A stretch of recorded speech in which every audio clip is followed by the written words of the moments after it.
नमस्कार दोस्तों, आप देख रहे हैं एनडीटीवी और मैं हूं आपके साथ अनंत भट्ट। आज का दिन विशेष है, खास है, क्योंकि आज चंद्र ग्रहण है। और चंद्र ग्रहण हो या सूर्य ग्रहण हो, जब जब ग्रहण लगता है तब तब लोगों के मन में शंकाएं, आशंकाएं आती रहती हैं। लोग अपने अपने नजरिए से ग्रहण की व्याख्या करते हैं, लोग अपने अपने नजरिए से सवाल पूछते हैं और उन सवालों के जवाब ढूंढने की कोशिश करते हैं। ग्रहण का जो प्रभाव है, अगर हम इमीडिएट प्रभाव देखें तो आज होलिका दहन के बाद रंग वाली होली होनी चाहिए थी, लेकिन आज होली नहीं है, होली कल मनाई जाएगी। ग्रहण का सीधा सीधा प्रभाव एक आम जीवन पर यह पड़ा कि होली का त्योहार एक दिन एक्सटेंड हो गया। लेकिन जब बात ग्रहण के विषय पर होती है तो मसला किसी तीज त्योहार का या फिर लोकाचार का नहीं रह जाता, मसला हो जाता है पूरे समाज का, पूरे देश का, पूरे विश्व का।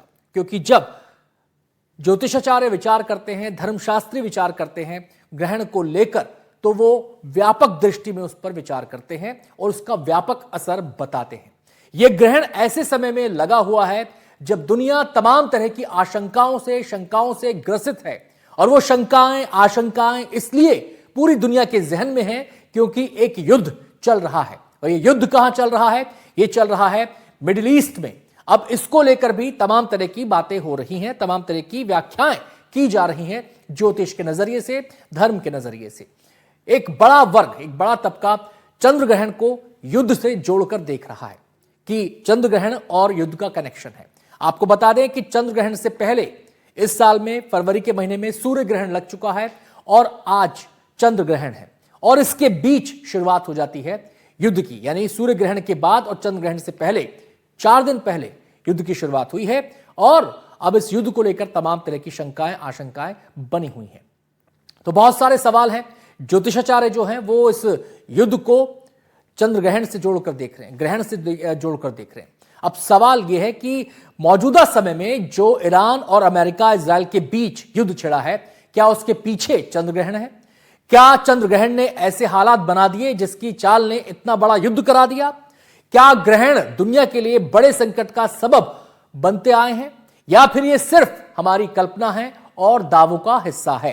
इसी पर अपने मेहमानों के साथ हम चर्चा करेंगे, लेकिन उससे पहले हम ग्राफिक्स के जरिए ग्रहण को लेकर कुछ अहम बातें आपको बताने जा रहे हैं। तो जैसा कि मैंने पहले बताया आपको, इस बार होली पर चंद्र ग्रहण का साया पड़ा है। होली एक दिन एक्सटेंड हो गई है। ग्रहण की वजह से होली दहन के अगले दिन होली नहीं खेली जा रही, बल्कि कल खेली जाएगी। तो अब आपको बताते हैं इसे लेकर ज्योतिषियों के क्या क्या दावे हैं। होली पर चंद्र ग्रहण को शुभ नहीं माना जाता। चंद्र ग्रहण पर अंगारक योग भी शुभ नहीं। होली पर अंगारक योग बना हुआ है। अंगारक योग के साथ चंद्रमा बढ़ा रहा है विवाद। चंद्र ग्रहण में ब्लड मून भी शुभ नहीं। ब्लड मून दिल दिमाग पर असर डालता है, यह दावा किया जाता है।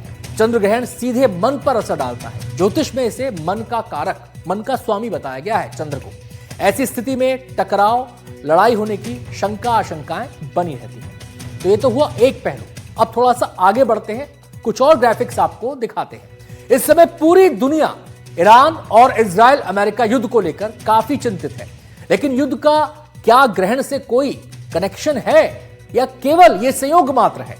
इस पर ज्योतिष और विज्ञान का नजरिया क्या है, अब आपको ग्राफिक्स के जरिए हम वो बताते हैं। जो ज्योतिष शास्त्र है वो ये कह रहा है कि सूर्य ग्रहण हो, चंद्र ग्रहण हो, उथल पुथल की आशंका इस दौरान बनी रहती है। लेकिन विज्ञान इसके उलट मानता है। विज्ञान क्या मानता है? ग्रहण और युद्ध के बीच कोई सीधा संबंध नहीं है। यह स्थितियों परिस्थितियों पर डिपेंड करता है। रणनीतिक, सामरिक स्थितियां, परिस्थितियां क्या है, कूटनीतिक परिस्थितियां क्या है। अब ज्योतिष क्या मानता है? ज्योतिष ये कहता है कि ग्रहण से सत्ता परिवर्तन, युद्ध और आपदा की आशंका बनी रहती है। विज्ञान क्या कहता है? विज्ञान कहता है कि राजनीतिक, आर्थिक, सामरिक कारणों से युद्ध होते हैं, परिवर्तन होते हैं। अब आगे ज्योतिष क्या सोचता है? ज्योतिष ये मानता है कि बड़े युद्ध से पहले ग्रहण पड़े हैं। विज्ञान क्या कहता है? विज्ञान कहता है कि हर साल 4 से 7 ग्रहण लगते हैं। हर ग्रहण के बाद युद्ध तो नहीं होता। अब ज्योतिष क्या सोच रहे हैं? ग्रह बदलने से अचानक घटना की आशंका बनी रहती है। विज्ञान क्या मानता है? मनोविज्ञान या अंधविश्वास से घबराहट नहीं होनी चाहिए, इसके चक्कर में नहीं पड़ना चाहिए। ज्योतिष ग्रहों के खेल से अचानक परिवर्तन होता है। विज्ञान ग्रहण से युद्ध, रणनीति नहीं बदलती, रणनीति के हिसाब से युद्ध होते हैं। तो ये दोनों पक्ष आपने जान लिए। ग्रहण और युद्ध को लेकर ज्योतिष और विज्ञान का नजरिया अलग अलग है, यह आपने देख लिया। लेकिन कई युद्ध इतिहास में दर्ज हैं जो ग्रहण के आसपास हुए। अब आपको उन युद्धों के बारे में हम बताते हैं। पहले हम बात कर रहे हैं पहले विश्व युद्ध की। शुरुआत कब हुई इसकी? 28 जुलाई 1914 को। और सूर्य ग्रहण कब पड़ा इस दौरान? अगस्त 1914। एक हफ्ते बाद ही सूर्य ग्रहण हो गया। अब बात कर लेते हैं गाजा युद्ध की। गाजा युद्ध पर आइए। शुरुआत 14 नवंबर 2012 को हुई और सूर्य ग्रहण कब था? 13 नवंबर 2012 को, यानी एक दिन पहले सूर्य ग्रहण हुआ युद्ध की। इजराइल हमास युद्ध का भी जिक्र करेंगे। शुरुआत 7 अक्टूबर 2022 को हुई। सूर्य ग्रहण 14 अक्टूबर 2023 को पड़ा और आप जो सूर्य ग्रहण पड़ा वो 14 अक्टूबर को पड़ा। एक हफ्ते के अंदर सूर्य ग्रहण हो गया।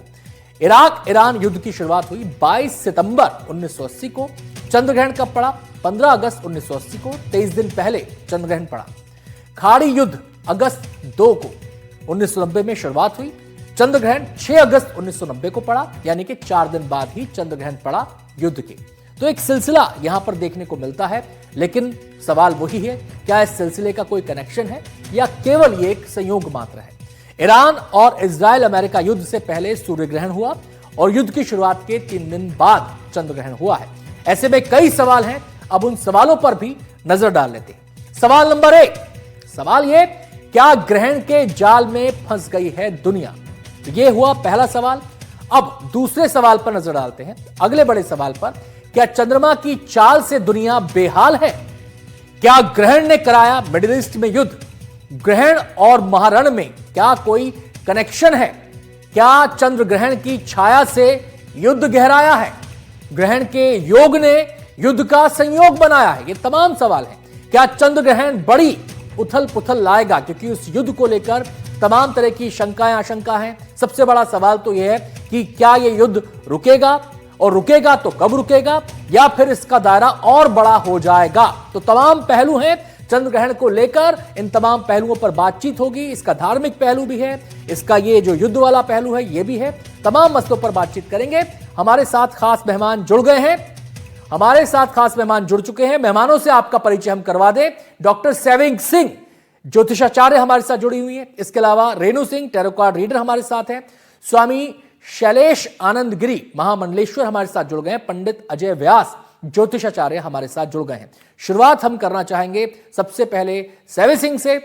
सेवी सिंह, आपका ज्योतिष क्या देखता है? ये दुनिया में जो उथल पुथल हो रही है, ये जो सबसे ताजा युद्ध हुआ है इजराइल अमेरिका और ईरान के बीच, क्या ग्रहण से इसका कोई कनेक्शन है या केवल एक ये संयोग मात्र है?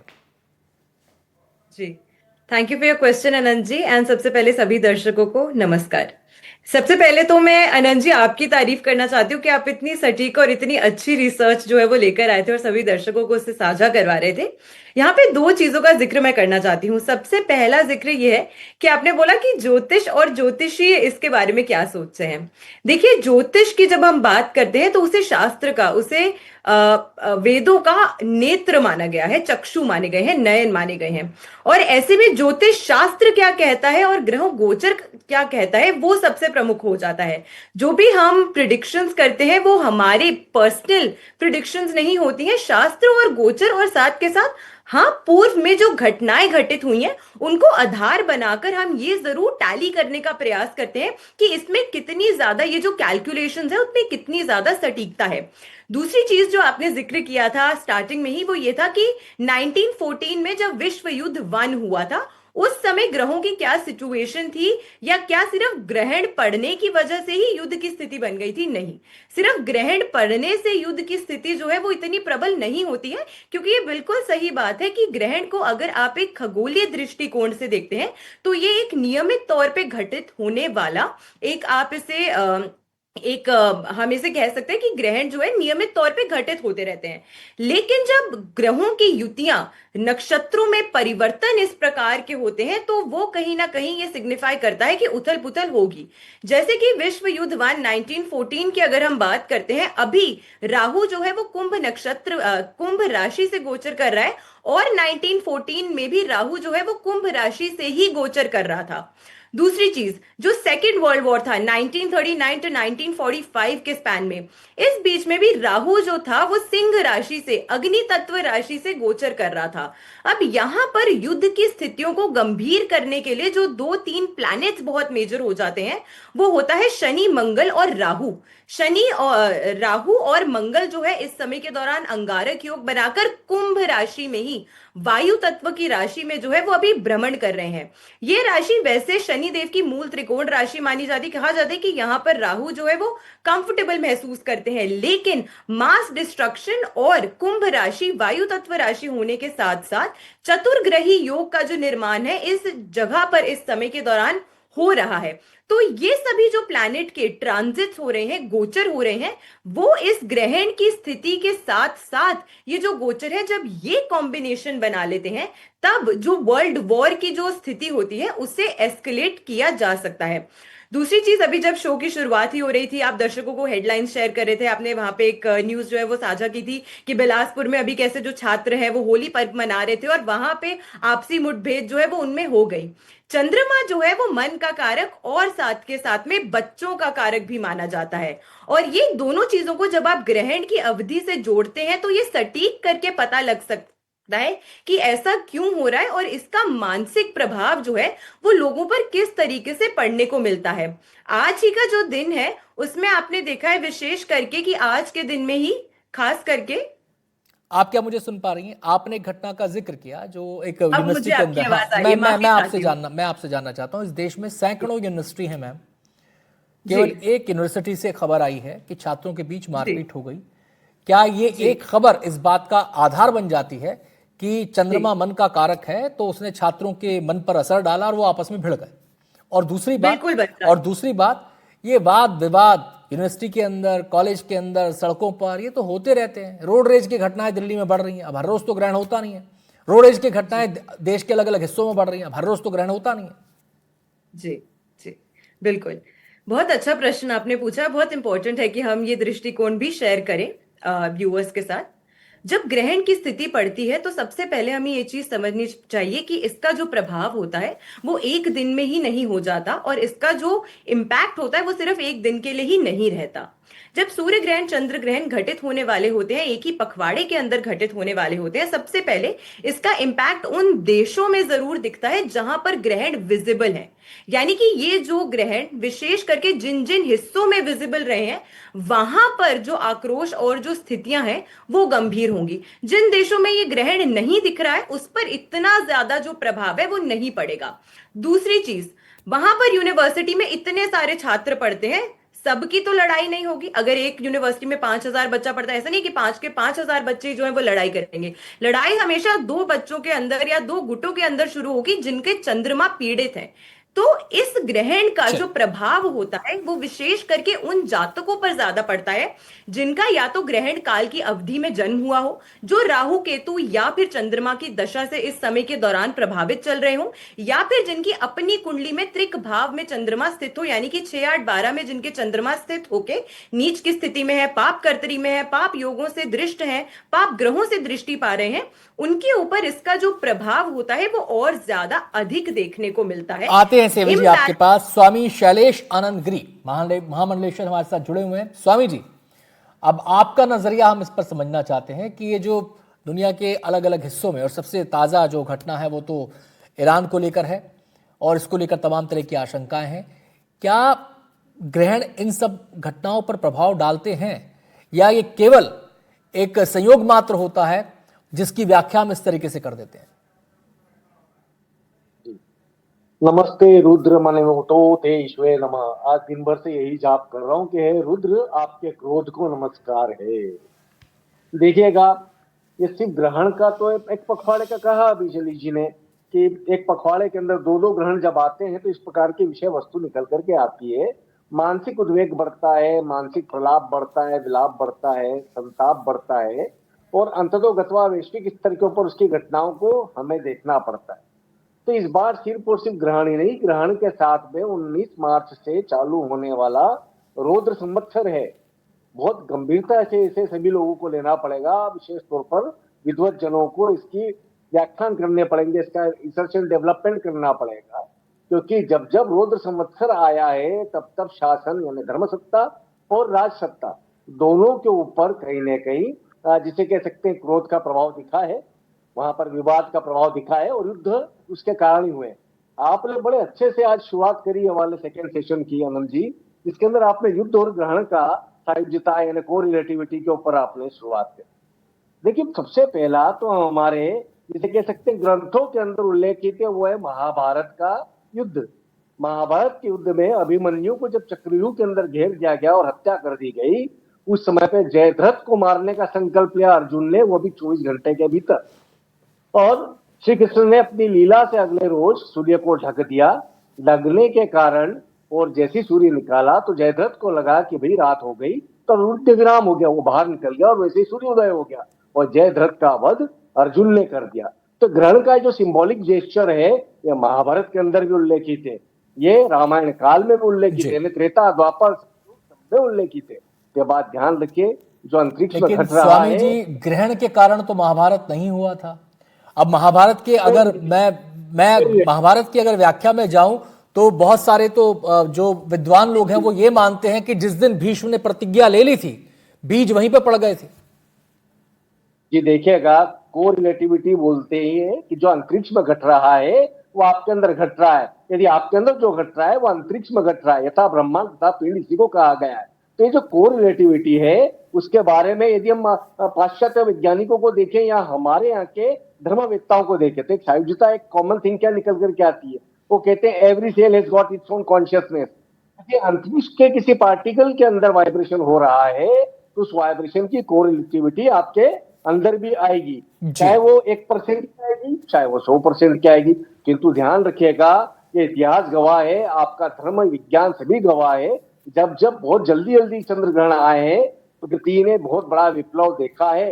1966 का अध्ययन कर लीजिए आप, 1966 के अंदर कितनी अंतरिक्षीय घटना घटी है, उस दौरान कितने सारे भूकंप आए हैं, कितने नगरों का नाश हुआ है, कितनी प्राकृतिक प्रलय आए हैं। साथ में यदि हम हमारे भारत का देखें तो गौ रक्षा का सबसे बड़ा मूवमेंट यानी अगेंस्ट गवर्नमेंट कोई ना कोई धर्म सत्ता का उदय होना नहीं, यानी राज्य आता हूं स्वामी जी आपके पास आता हूं। मैं यहाँ पर अजय व्यास जी का यहाँ पर मैं रुख करना चाहूंगा। अजय व्यास जी, अब ये युद्ध के संदर्भ में जो बात हो रही है उसको अगर मैं देखूं तो भाई युद्ध का फैसला किसने लिया? युद्ध का फैसला दो देशों ने लिया और देश का रिप्रेजेंटेशन कौन कर रहा है? देश का रिप्रेजेंटेशन दो लीडर्स कर रहे हैं जिनके हाथ में कमांड है, कंट्रोल है, वो उसका फैसला करेंगे। तो ये तो एक लीडर्स ने चीज़ों को देखा, परखा, ये जाना कि क्या सामरिक दृष्टि से इंपॉर्टेंट है, क्या कूटनीतिक दृष्टि से हमारे लिए इंपॉर्टेंट है, और इस वर्चस्व की, वैश्विक वर्चस्व की लड़ाई में हम कहाँ स्टैंड कर रहे हैं, कैसे अपनी भूमिका को और बड़ा कर सकते हैं। ये तमाम पहलू इसके रहे होंगे और शंका आशंका ईरान को लेकर जो थी वो रही होंगी। अब सवाल ये है कि इसमें ग्रहण ने कैसे प्रभावित कर दिया?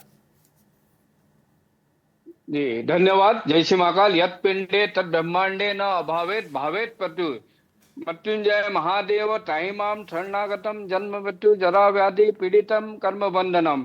आपका प्रश्न बहुत अनुकूल है। जैसे मान लिया कि ग्रहण आज है, 3 तारीख है, आज अंग्रेजी कैलेंडर के अनुसार वार मंगलवार है। अगर हम सनातन धर्म के अनुसार समझे तो फाल्गुन मास की पूर्णिमा के दिन यह ग्रहण लगने जा रहा है, जो अभी चल रहा है अभी। और यह इसका भारतीय समय अगर देखा जाए तो सूर्यास्त से ठीक 15-20 मिनट ही रहेगा, इसलिए इसका अनुसार देखें तो प्रभाव तो माने जाएंगे। लेकिन इसको अंतरराष्ट्रीय स्तर पर देखें तो यह विदेशों में प्रभाव विशेष रूप से देखे जाएंगे। और एक बार मैं पुनः आपसे उस प्रश्न को कहूंगा कि आप बताएं तो हमको रिपीट करने में आसानी रहेगी। जी, मेरा सवाल ये था कि ये जो युद्ध के साथ ग्रहण का कनेक्शन देखा जाता है, जिसके बारे में कहा जाता है, ये संयोग मात्र है, क्योंकि युद्ध का फैसला किसने लिया? दो नेताओं ने लिया, दो देशों ने लिया, उनको रिप्रेजेंट करने वाले नेताओं ने लिया। ईरान को लेकर तमाम तरह की शंकाएं आशंकाएं उनके जहन में थी, तो उसके आधार पर उन्होंने फैसला लिया, अपने इंटरेस्ट को देखते हुए फैसला लिया। तो इसमें ग्रहण कहां से आ रहा है? मैं समझ गया। यह अगर ग्रहण के प्रभाव अगर देखा जाए तो यह दिशाओं पे प्रभाव देखे जाते हैं। साथ में जिस राष्ट्र में का प्रतिनिधित्व राष्ट्र अध्यक्ष करते हैं, राष्ट्र अध्यक्ष की पत्रिकाएं प्रभावशील मानी जाती है। जब भी कोई राष्ट्र का नेतृत्व करता है, जैसे मान लिया कि राजा, तो राजा का अगर समय अच्छा है तो प्रजा का समय अच्छा माना जाएगा। राष्ट्रीय अध्यक्ष के रूप में अगर प्रश्न अगर अभी ईरान और ट्रंप के अगर देखा जाए तो हम ट्रंप की पत्रिकाओं में देखें तो अभी ट्रंप की पत्रिकाएं हमने सोशल मीडिया और आपके टेलीविजन मीडिया के माध्यम से दिया गया है। पूर्व में भी, महीने भर पहले भी और साल भर पहले भी ग्रहण पड़ा था, जब भी हम ने ग्रहण में भविष्यवाणी की थी कि ग्रहण जो पड़ रहा है कन्या और मीन राशि में पड़ रहा है, और मीन राशि में शनि गोचर कर रहा है। मीन राशि समुद्र राशि के रूप में देखी जाती है। आज के परिवेश में देखें तो पिछला जो ग्रहण सूर्य ग्रहण था वो कुंभ राशि में था, और वर्तमान गोचर में कुंभ राशि का स्वामी शनि मीन राशि में भ्रमण कर रहा है। ऐसे में वह स्थिति जो साल भर पहले थी वो इस समय इसलिए विकराल हो चुकी है क्योंकि इस समय कुंभ राशि में ही मंगल राहु का अंगारक योग भी बन चुका है। मंगल को हम अग्नि तत्व के रूप में देखते हैं। पृथ्वी तत्व को चलाने के लिए अग्नि तत्व का विशेष रूप से होना आवश्यक है। कुंभ राशि में इस समय चतुर्ग्रह जो योग बन रहा है उसमें बुध की उपस्थिति है। बुध को हम भगवान विष्णु के रूप में देखते हैं, और सूर्य के सबसे नजदीक में अगर देखा जाए तो बुध है। बुध को हम बुध पृथ्वी तत्व के रूप में देखते हैं। वर्तमान स्थिति बुध अगर मंगल के साथ में और राहु के साथ में है कुंभ राशि में, जिसमें वायु राशि के रूप में देख रहे हैं, तो बुध है ना पृथ्वी के तत्व ही कमजोर हो रहा है, और ग्रहण के प्रभाव विशेष रूप से पृथ्वी जी। पे ही आ रहे हैं। क्योंकि ग्रहों में अगर देखा जाए तो पृथ्वी तत्व के रूप में ही वातावरण में, ब्रह्मांड में जो जितने भी असर होते हैं वो पृथ्वी पर आते हैं। और पृथ्वी पर आना हो या बुध पर आना, यह अभी देखा जाए तो विचारणीय बहुत माना जाएगा। और आने वाले 15 दिन विशेष रूप से इसलिए देखे जाएंगे क्योंकि अब अंधेरा लग चुका होगा कल से। जी। अगर हमने अभी होलाष्टक में देखा कि होलाष्टक में 8 दिन अगर देखा जाए तो ये नेगेटिव रहती है। वसंत ऋतु का आगमन होता चलिए। है और ऋतुकाल परिवर्तन होता है। जी यह जी जी, ऋतुकाल आते परिवर्तन हैं व्यास होते जी हैं आपके ग्रहों पास, के आते कारण। हैं और आते हैं ग्रहों सर, के आते हैं प्रभाव आपके अगर पास। ऋतुकाल रेणु सिंह पे टैरो बनते रीडर हैं तो हमारे साथ जुड़ निश्चित गई तौर हैं। पे मनुष्य रेणु जी, अब ये पूरी जो चर्चा की शुरुआत हुई है, जो हमारा एक शुरुआती प्रश्न था ये है, और भी पहलू हम ग्रहण पर जाएंगे, उस पर भी जाएंगे, लेकिन पहले अभी हमने युद्ध के संबंध में बातचीत की है, क्योंकि अक्सर जब ग्रहण आता है तो ये भविष्यवाणी होती है कि उथल पुथल होगी, प्राकृतिक आपदाएं आएंगी, एक रहस्यवाद इसको लेकर अक्सर लोगों के जहन में होता है। अब आपसे मैं जानना चाहता हूं, क्या वाकई ग्रहण जो है वैश्विक स्थितियों परिस्थितियों को, रिलेशंस को, तनाव को, शांति को प्रभावित करते हैं क्या? जी, सबसे पहले तो एनडीटीवी के सभी दर्शकों को मेरा नमस्कार। होली की सबको बड़ी शुभकामनाएं। और ये बड़ा दुर्भाग्य है कि होली के दिन ही ग्रहण लग रहा है। तो मैं बताना चाहूंगी कि बिल्कुल आप एक बार अपना सवाल रिपीट करिए अनंत जी। मेरा हेलो। सवाल रेणु जी ये है जी। कि ये ग्रहण वैश्विक स्थितियों परिस्थितियों को, शांति को, युद्ध को कैसे इफेक्ट करते हैं, कैसे इनका कनेक्शन हो जाता है? क्योंकि जब जब ग्रहण आता है तो अक्सर ये भविष्यवाणियां की जाती हैं कि भाई उथल पुथल होगी, इस नेता का सितारा गर्दिश में है, उस नेता के सितारे ऊंचे हैं, इस नेता को पद से हटाया जा सकता है, अमुक अमुक बातें कही जाती हैं। तो क्या कनेक्शन है इसका? देखिए, मन पर तो बिल्कुल प्रभाव पड़ता है सबके, और चंद्रमा हमारे मन का कारक है अगर ज्योतिष की दृष्टि से देखा जाए। और मैं ज्योतिष की दृष्टि से अगर बात करूं तो हर एक नंबर किसी न किसी ग्रह को रूल करता है, और मन पे असर पड़ता है, इसमें कोई दो राय नहीं है। जब हमारे मन पर असर पड़ता है तो स्थितियां ऐसी बनती चली जाती हैं कि प्राकृतिक आपदाएं तो एक तरफ है, लेकिन हम अपने मन से वो काम करने लग जाते हैं जो हमें, जैसे आज देश दुनिया में युद्ध की स्थिति बनी हुई है, तो कहीं ना कहीं लोगों के मन में इतनी उथल पुथल है कि वो समझ नहीं पा रहे हैं कि हम किस तरफ बढ़ रहे हैं। तो इस बात को बिल्कुल भी झुटलाया नहीं जा सकता है कि ग्रहण का असर नहीं होता है। देखिए, विज्ञान के अनुसार ये एक सिर्फ खगोलीय घटना है, लेकिन अगर ज्योतिष की दृष्टि से देखा जाए तो इसका प्रभाव देश दुनिया और हर स्थिति पर, लोगों के मन पर जरूर पड़ता है। इस बात को बिल्कुल भी हम झुटला नहीं सकते।